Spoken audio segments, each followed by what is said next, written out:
Graduation এইবাৰ 2024 আৰু 25 চনত যিসকল ছাত্ৰ ছাত্ৰীয়ে গ্ৰেজুৱেশ্যন পাছ কৰিলে তেওঁলোকক এইবাৰ আমি জীৱন প্ৰেৰণা আঁচনি আগবঢ়াম। নিযুত মইনাৰ হিতাধিকাৰীসকলে এই আঁচনি লাভ নকৰে, আন সকলো যুৱক যুৱতীক এই আঁচনি আমি আগবঢ়াম। 1 জুনৰ পৰা এই জীৱন প্ৰেৰণা আঁচনিৰ আবেদনৰ পৰ্টেলটো আমি মুকলি কৰি দিব খুজিছোঁ।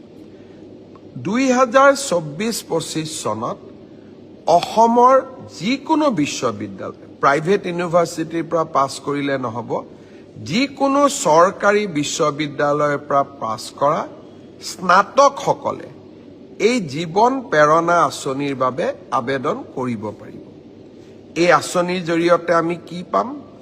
প্ৰতি মাহত আমি 2,500 টকা কৰি এবছৰৰ বাবে আমি লাভ কৰিম। এই টকাটো কিয় দিয়া হৈছে?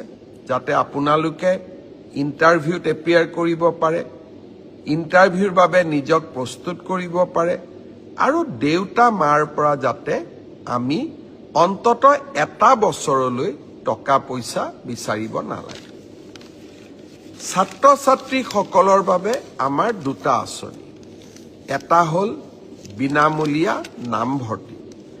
অহা 28 তাৰিখে মই অসমৰ কলেজসমূহৰ অধ্যক্ষসকলৰ সৈতে বা 29 তাৰিখে মই অধ্যক্ষসকলৰ সৈতে এখন ভিডিঅ' কনফাৰেন্স কৰিম। লক্ষ্য, এইবাৰ মই তেওঁলোকক নিজে স্পষ্টভাৱে ক'ম যে যি পৰিয়ালৰ ঘৰত ৰেচন কাৰ্ড আছে তেওঁলোকক আমি কলেজ, ইউনিভাৰ্চিটি আমি বিনামূলীয়া নামভৰ্তি কৰিম।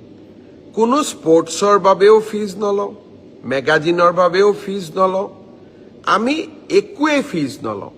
তেওঁলোকক আমি পোনছাতে বিনামূলীয়া নামভৰ্তি কৰাৰ সুবিধা দিম।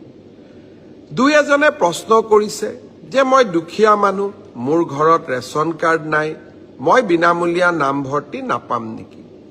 আপোনালোকে বিনামূলীয়া নামভৰ্তিৰ সুবিধা লাভ কৰিব, কিন্তু তাৰ বাবে আপোনালোকক এখন ইনকাম চাৰ্টিফিকেট লাগিব। কিন্তু যাৰ ৰেচন কাৰ্ড আছে, ৰেচন কাৰ্ডখনেই ইনকাম চাৰ্টিফিকেট। তেওঁক আৰু অতিৰিক্তকৈ কোনো বেলেগ প্ৰমাণৰ প্ৰয়োজন নাই। তেওঁলোকে পোনে পোনে কলেজত বিনামূলীয়া নামভৰ্তি কৰিব পাৰিব।